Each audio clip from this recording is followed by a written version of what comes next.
यत्रोपरमते चित्तं निरुद्धं योगसेवया यत्र चैवात्मनात्मानं पश्यन्नात्मति तुष्यति सुखमात्यन्तिकं यत्त बुद्धिग्राह्यमतीन्द्रियं वेत्ति यत्र न चैवायं स्थितश्चलति तत्त्वतः यं लब्ध्वा चापरं लाभं मन्यते नधिकं तत् यस्मिन् स्थितो न दुःखेन गुरुणापि विचाल्यते तं विद्या दुःखसंयोगवियोगं योगसन्निहितम्.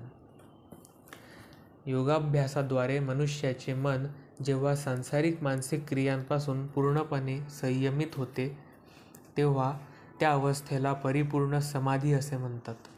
या समाधी अवस्थेचे लक्षण आहे की यामुळे मनुष्य विशुद्ध मनाद्वारे आत्माचे अवलोकन करण्यात आणि आत्मामध्ये संतुष्ट होण्यात व आनंद प्राप्त करण्यात समर्थ होतो. त्या आनंदमय अवस्थेत दिव्य इंद्रियांद्वारे साक्षात्कार झालेल्या अमर्याद दिव्य सुखामध्ये मनुष्य स्थित होतो. याप्रमाणे स्थित झाल्यावर सत्यापासून कधीच ढळत नाही आणि या सत्याची प्राप्ती झाल्यावर याहून अधिक श्रेष्ठ असे काही असेल असे त्याला वाटत नाही. अशा अवस्थेमध्ये स्थित झाल्यावर मोठमोठ्या संकटांमध्येही विचलित होत नाही.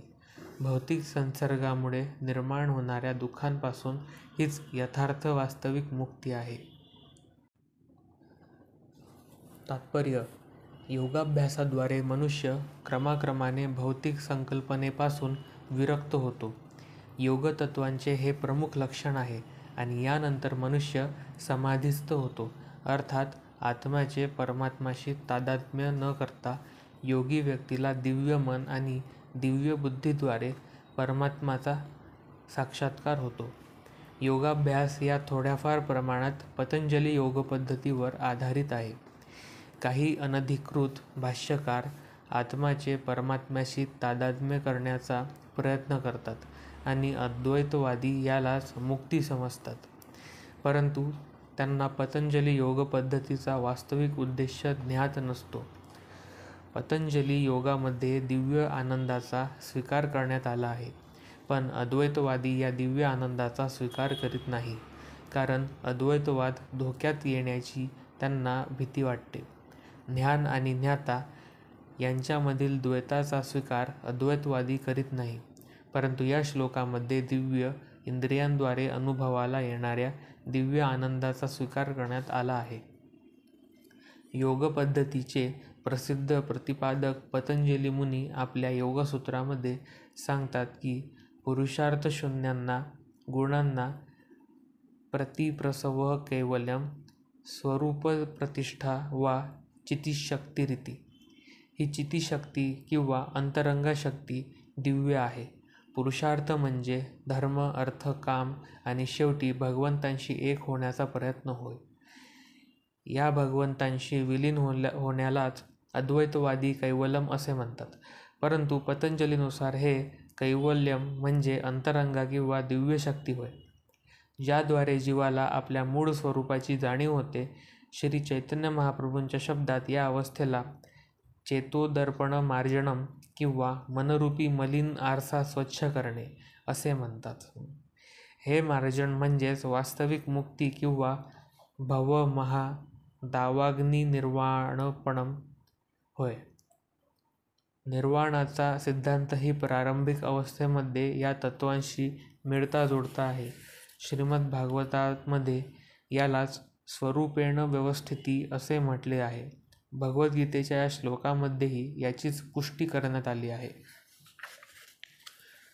निर्वाण किंवा भौतिक अंतानंतर आध्यात्मिक क्रियांची किंवा कृष्ण भावना म्हटल्या जाणाऱ्या भगवत सेवेची अभिव्यक्ती होते. श्रीमद भागवताच्या शब्दात स्वरूपेण व्यवस्थिती अर्थात आत्म्याचे हेच वास्तविक जीवन आहे. भौतिक दोषांमुळे दूषित झालेल्या आध्यात्मिक जीवनाच्या अवस्थेला माया असे म्हणतात. या भौतिक विषयांपासून मुक्त होणे म्हणजेच जीवाच्या मूळ शाश्वत स्वरूपाचा विनाश नव्हे. या गोष्टीचा स्वीकार पतंजलींनी कैवल्यम स्वरूपप्रतिष्ठा वा चितिशक्तिरिती या शब्दात केला आहे. चितिशक्ती किंवा दिव्य आनंद म्हणजेच वास्तविक जीवन आहे.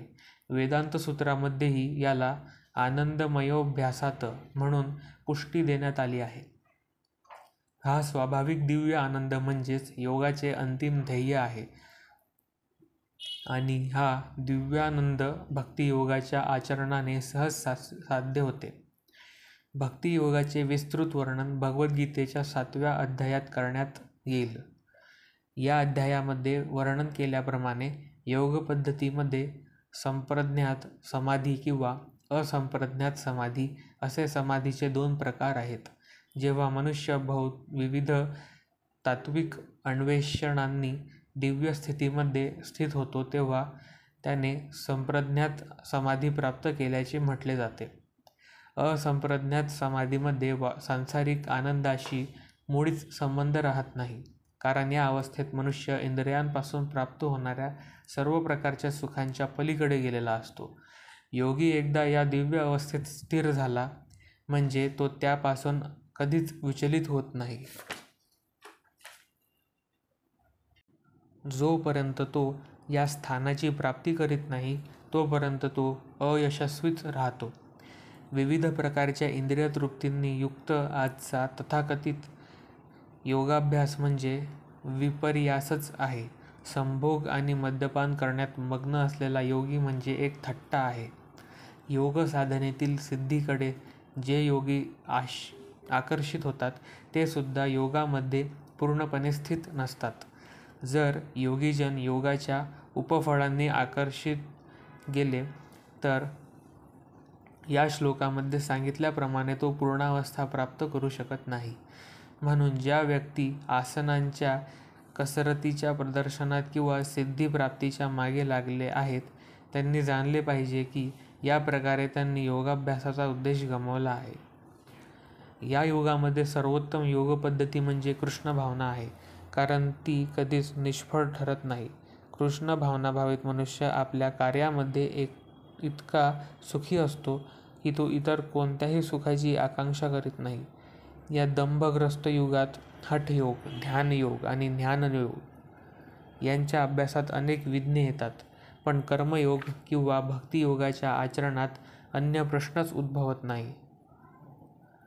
जोपर्यंत भौतिक शरीर वास्तविक अस्तित्वात आहे तोपर्यंत आहार, निद्रा, भय आणि मैथुन या शारीरिक गरजा भागव्याच लागतात.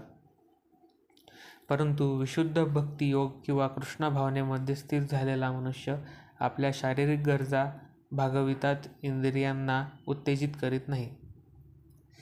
या उलट वाईट गोष्टींचा चांगला उपयोग करून तो जीवनासाठी अनिवार्य अशाच गोष्टींचा स्वीकार करतो आणि कृष्ण भावनेतील दिव्य सुखाचा उपभोग घेतो. अपघात, रोगराई, टंचाई यांच्या प्रिय नातलगांचा मृत्यू इत्यादी आपत्कालीन घटनांबद्दल तो अनास्था दाखवितो, परंतु भक्तियोग किंवा कृष्ण भावनायुक्त आपल्या कर्तव्यांचे पालन करण्यात तो सदैव तत्पर असतो. अपघातासारख्या आपत्तीमुळे तो आपल्या कर्तव्यापासून कधीच विचलित होत नाही. भगवद्गीतेत सांगितले आहे की आगमापायिनो नित्यास्तास्ति क्षवस्व भारत.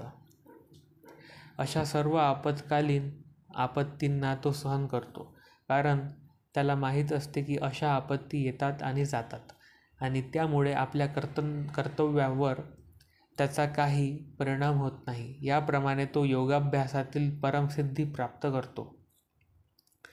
सनिश्चयेन योक्तव्यो योगो निर्णिन चेतसा संकल्प प्रभवान्कामात्सक्त्वा सर्वान् शेषत मनसैवेन्द्रियग्रामं विनियम्य समंतत. मनुष्याने दृढ निश्चयाने आणि श्रद्धेने योगाभ्यासामध्ये युक्त झाले पाहिजे. त्याने योगमार्गातून विचलित होऊ नये. मानसिक तर्कामुळे उत्पन्न झालेल्या सर्व भौतिक कामनांचा पूर्ण त्याग करून मनाद्वारे सर्व इंद्रियांना सर्व बाजूंनी संयमित केले पाहिजे. तात्पर्य: योगाच्या अभ्यासकाने दृढ निश्चयी असावे आणि विचलित न होता धैर्याने अभ्यास करावा. मनुष्याला अंतिम यशप्राप्तीची शाश्वती असली पाहिजे आणि यशप्राप्तीमध्ये जरी विलंब लागला तरी त्याने निरुत्साही न होता दृढ निश्चयी होऊन योगाभ्यास केला पाहिजे. खडतर अभ्यासकालाच नक्कीच यश प्राप्त होते. भक्तियोगाबद्दल रूप गोस्वामी म्हणतात की उत्साहानिश्रया द्वर्यात्तक कर्म प्रवर्तनात संगत्याग्या सतो वृत्ते षडभिर्भक्ती प्रसिद्ध्याती. अंतःकरणपूर्वक उत्साह, निश्चय आणि धैर्याने भक्तांच्या सत्संगामध्ये विहित कार्यांचे पालन करून व पूर्णपणे सत्वगुणाने युक्त होऊन कार्य केल्यामुळे मनुष्य यशस्वीपणे भक्तियोगाचे अनुसरण करू शकतो. धैर्याच्या बाबतीत सांगावयाचे झाल्यास समुद्राच्या लाटांमध्ये अंडे हरविलेल्या टिटवीचे उदाहरण मनुष्याने अनुसरले पाहिजे. एका टिटवीने समुद्रकिनाऱ्यावर आपली अंडी घातली होती, परंतु महासागराने आपल्या लाटांबरोबर ती अंडी वाहून नेली. हे पाहून टिटवी अत्यंत क्षुब्ध झाली आणि तिने सागराला आपली अंडी परत देण्यास सांगितले.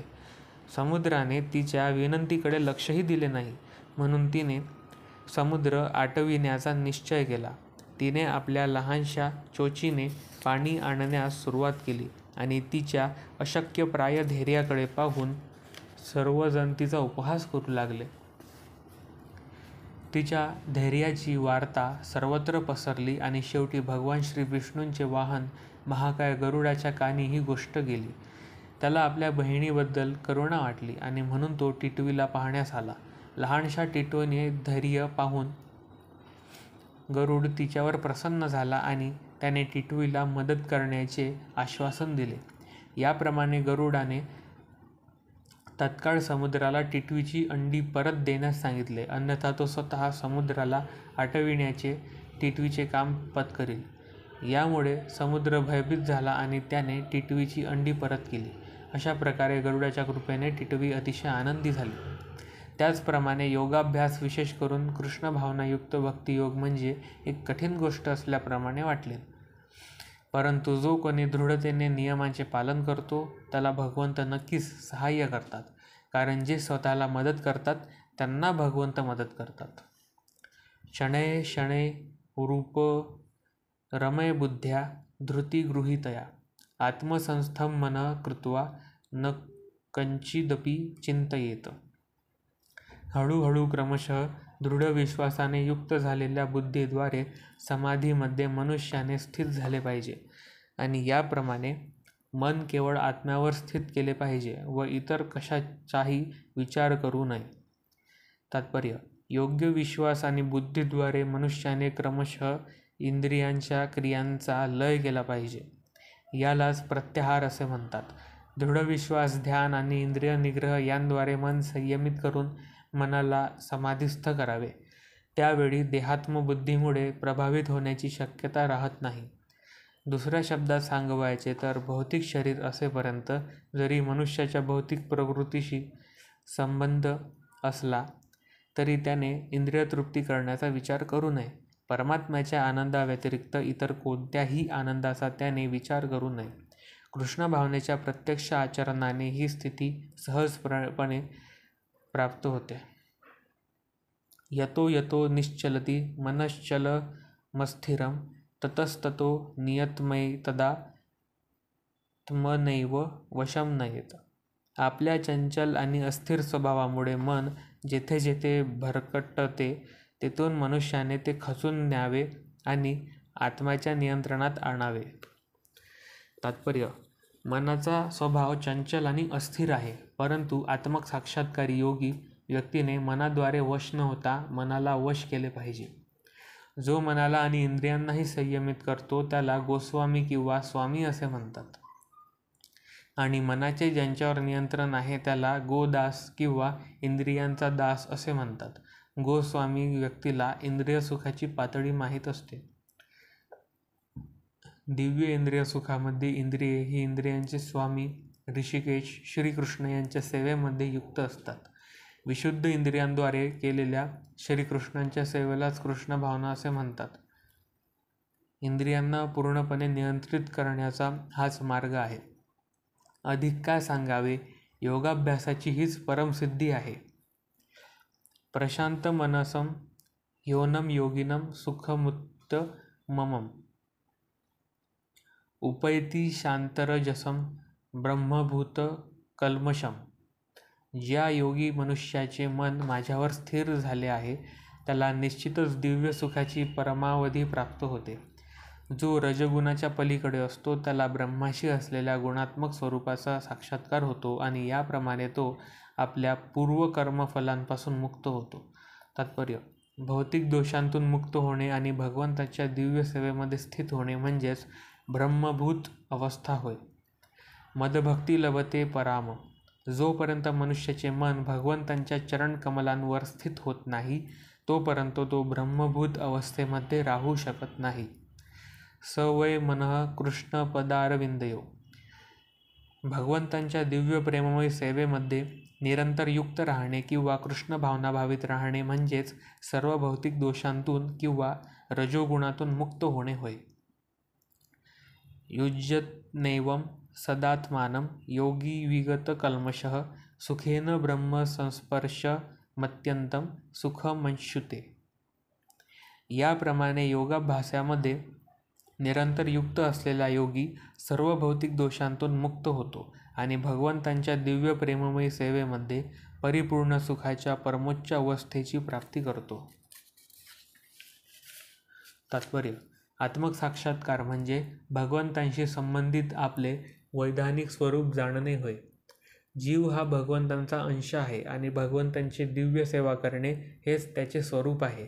ब्रह्माशी असणाऱ्या या दिव्य संबंधालाच ब्रह्मसंस्पर्श असे म्हटले जाते. सर्वभूतस्थमात्मानं सर्वभूतानि चात्मनि इक्षते योगयुक्तात्मा सर्वत्र समदर्शनः. वास्तविक योगी सर्व प्राणीमात्रांमध्ये मला पाहतो आणि सर्व प्राणीमात्रांना सुद्धा माझ्यामध्ये पाहतो. निसंदेह आत्मक साक्षात्कारी व्यक्ती मला सर्वत्र पाहतो. तात्पर्य: कृष्ण भावनाभावित योगी हा परिपूर्ण दृष्टवा असतो, कारण तो परब्रह्म श्रीकृष्णांना परमात्मा रूपाने प्रत्येकाच्या हृदयात स्थित असल्याचे पाहतो. ईश्वर सर्वभूतानां हृदेशर्जुनती तिष्ठति. भगवंत आपल्या परमात्मा रूपात कुत्रा आणि ब्राह्मण दोघांमध्ये वास करतात. परिपूर्ण योगी जाणतो की भगवंत हे नित्य दिव्यच असतात आणि ते कुत्र्यामध्ये वास करोत अथवा ब्राह्मणामध्ये वास करोत भौतिक प्रकृतीने ते प्रभावित होत नाही. हीच भगवंतांची परम समदृष्टी होय. स्वतंत्र आत्मा ही प्रत्येक हृदयामध्ये स्थित असतो, परंतु तो सर्वव्यापी नसतो. आत्मा आणि परमात्म्यामध्ये हाच भेद आहे. जो वास्तविकपणे योगाभ्यास करीत नाही तो हे पाहू शकतो की कृष्ण भावनाभावित मनुष्य हा श्रीकृष्णांना श्रद्धायुक्त आणि श्रद्धाहीन दोन्ही प्रकारच्या मनुष्यांमध्ये पाहू शकतो. स्मृतीमध्ये याला पुढील प्रमाणे पुष्टी देण्यात आली आहे.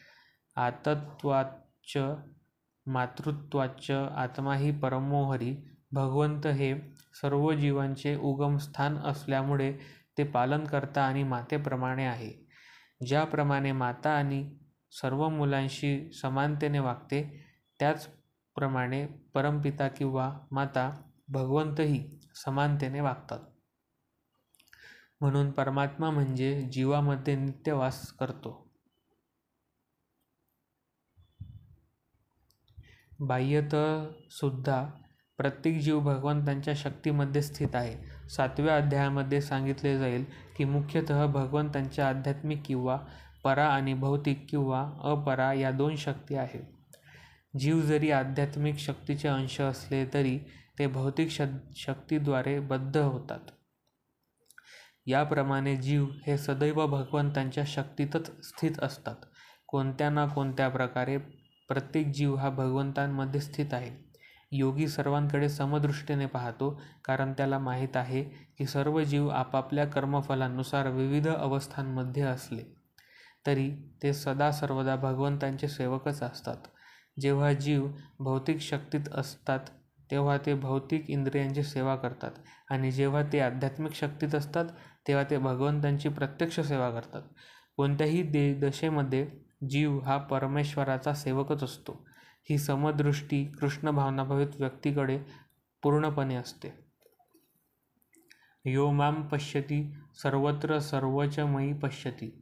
तस्याहम न प्रणश्यामी स च मे न प्रणश्यति.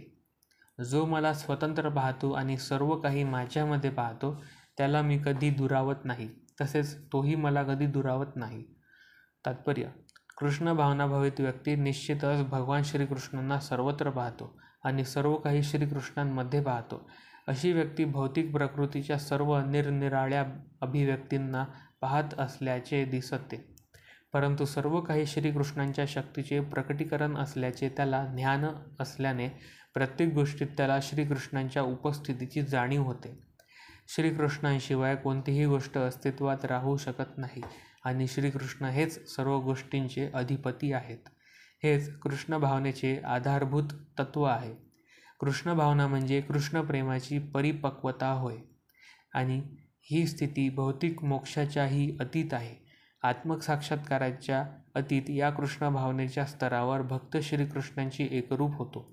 अर्थात भक्तासाठी श्रीकृष्ण हे सर्वस्व आहेत आणि भक्त कृष्ण प्रेममय होतो. त्यानंतर भगवंत आणि भक्त यांच्यामध्ये अत्यंत निकट संबंध प्रस्थापित होतात. त्या अवस्थेमध्ये जीवाचा अधिक विलय होऊ शकत नाही, तसेच भगवंतही भक्ताच्या दृष्टीआड होत नाही. श्रीकृष्णांमध्ये विलीन होणे म्हणजे आध्यात्मिक विनाशच आहे. भक्त असा धोका पत्करीत नाही. ब्रह्मसंहितेमध्ये सांगण्यात आले आहे की प्रेमाच्युरित